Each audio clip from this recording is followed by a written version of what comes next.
I am back after a brief hiatus and I am so excited to show you my April TBR for this year. Hi everyone, I'm Archana and welcome to my channel Read with Archie. So today we're going to be discussing all things books and all the things that I want to read for April. So without any further delay, let's get started. So since I'm shooting this on April 6th and I'll be posting it today, I have already finished reading 2 books because it was the weekend and I really wanted to pick a book. So during the weekend, I picked this book called Beg, Borrow or Steal by Sarah Adams. So this is actually a series. So the first one is called When in Rome and the second one is called Practice Makes Perfect, and this is the third book. So her fourth book is also going to be released probably next year. The thing is, I started off with her second book, that is Practice Makes Perfect, and I really loved it. Okay, so then after that I thought, okay, let me read this Beg, Borrow or Steal. The thing is, though this is a series, these books are not exactly like, connected in such a way that you have to read the prequel before you move on to the sequel. So you can read it in any order. So the tale revolves around 4 siblings. So Noah is the brother, and there are 3 other sisters who are Annie, Madison and Emily. So the very first book was of Noah's love life and how he discovered love. The second book, that is Practice Makes Perfect, was on Annie's love life, and the one that I just finished reading is around Emily's love life, and I absolutely loved reading it. So the thing is, Emily is the eldest sister and she has been taking care of the family ever since they were orphaned. So they lost their parents to an accident in a storm, and after that she has been more of a motherly figure to them. And Emily is so used to having people who count on her, who always want her around. Now after her sisters and her brother have moved on, she feels like she's alone and she suddenly has nothing left to do in life. That's when she decides to go on writing a romance novel. Okay, and during this time she happens to have her arch enemy, or you can say a rival, come back into the town, and this person is going to work alongside her. His name is Jack. So Jack and Emily have had a feud for over 10 years, and every now and then they are bickering and all of that. But Jack suddenly moved abroad because he wanted to get married to the love of his life, but somehow he called off his wedding and now he's back in the town. And now there's a lot of friction between Jack and Emily because they are now they are kind of put together in close places, and they're just kind of not able to stand each other. Okay, but the same thing is not just about not being able to stand each other, they're also really attracted to each other and they don't even realize that.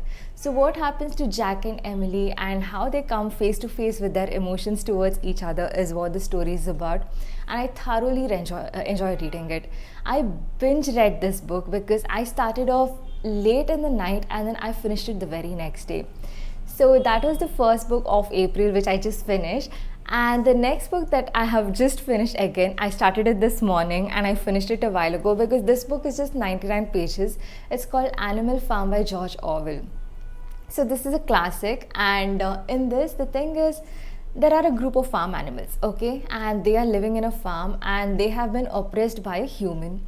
And all of a sudden, this human, Mr. Jonas, he is outthrown because these animals decide to have an uprising. They start rebelling against him and they decide to form their own community. And once they form their own community, I'm sure you're all aware that pigs and dogs are some of the most intelligent animals, right? So the pigs take over this whole thing and they decide that they are the brains behind this operation. And with that, they start dominating the other animals. They start getting the animals to work, and all these animals start believing that it is for a noble cause. But it is not as they seem, right? So it is more of a comparison between the human society and also they've just put animals in that place and they've shown it in a very nice way. So this is a dystopian fiction, and I absolutely enjoyed reading it. The thing is, it's a very short book. You can read it in probably half a day or less, and I could actually finish it just before I finished the video. And so this is another book that I just finished reading. So as of now, over the weekend, just Saturday and Sunday actually permitted me to read 2 books, but I hope to read more this April. So I'm going to be adding a few more books to my TBR. The next book that I'm talking about is, I'm sure that you've all seen this very popular book, Vera Wong's Unsolicited Advice for Murderers. I read this, okay? I kind of had mixed feelings about it because it's a very cozy mystery, and the thing is, I won't say it was mind blowing or anything, but it kept me hooked. It kept me hooked in a way. And the thing is, I would rate it about 3.5 stars. I would probably not read it more than once, but the thing is, somehow I still have like warm feelings towards this book. So the sequel to this book is releasing this April, and it is called Vera Wong's Guide to Snooping. So in this, Vera Wong, who actually solved a murder previously in this book, because she runs a tea shop and all of a sudden someone was found dead in her tea shop, okay, a man she never knew. And then she goes on solving this murder despite the police closing it off as a case of accident.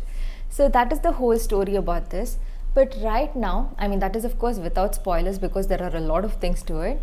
But then right now, the next book, Vera Wong's Guide to Snooping, is where her son has a girlfriend now, and this girlfriend is a character in this previous book, okay?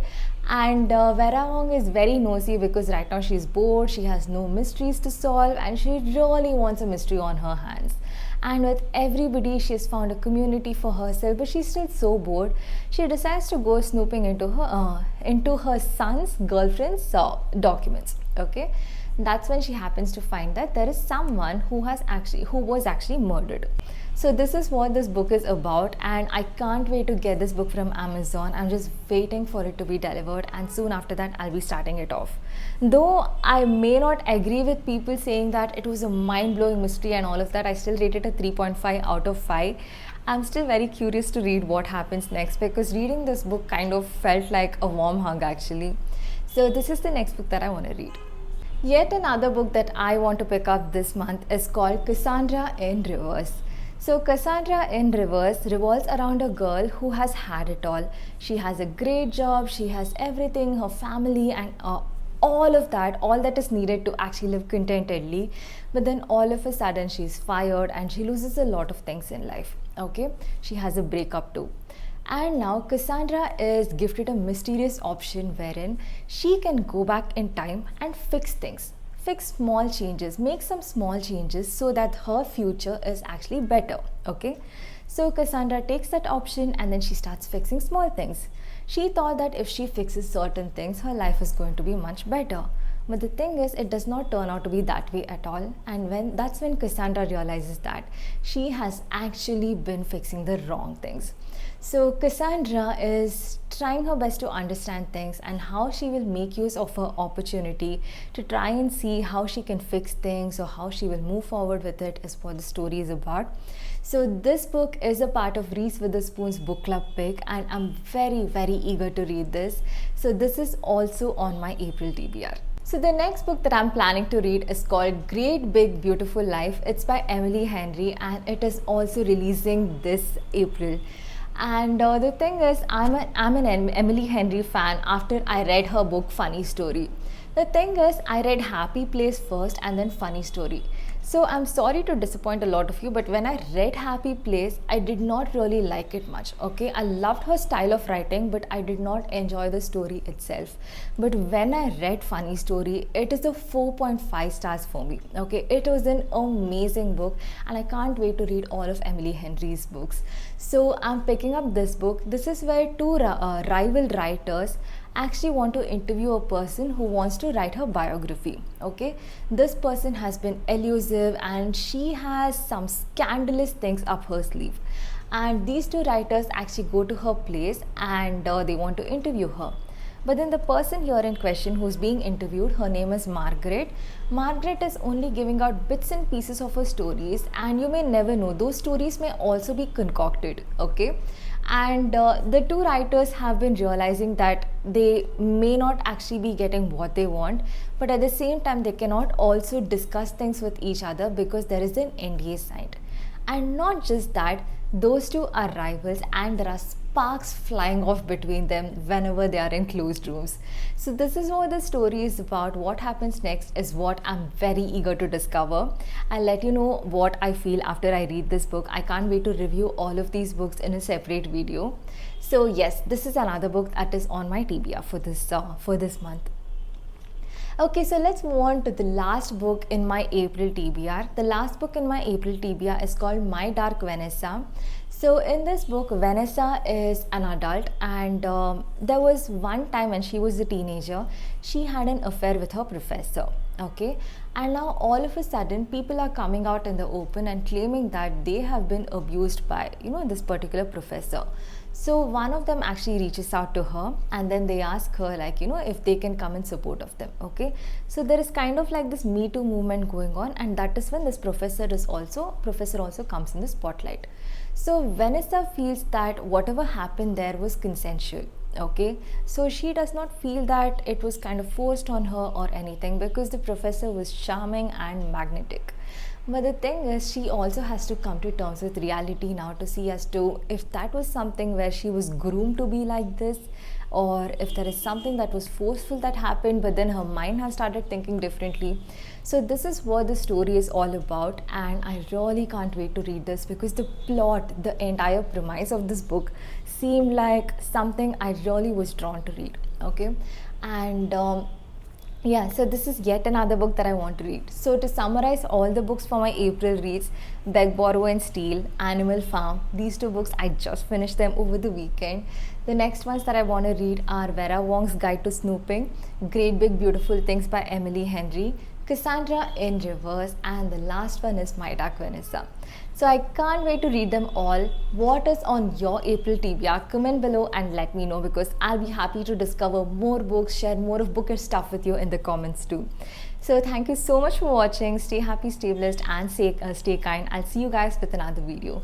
Bye.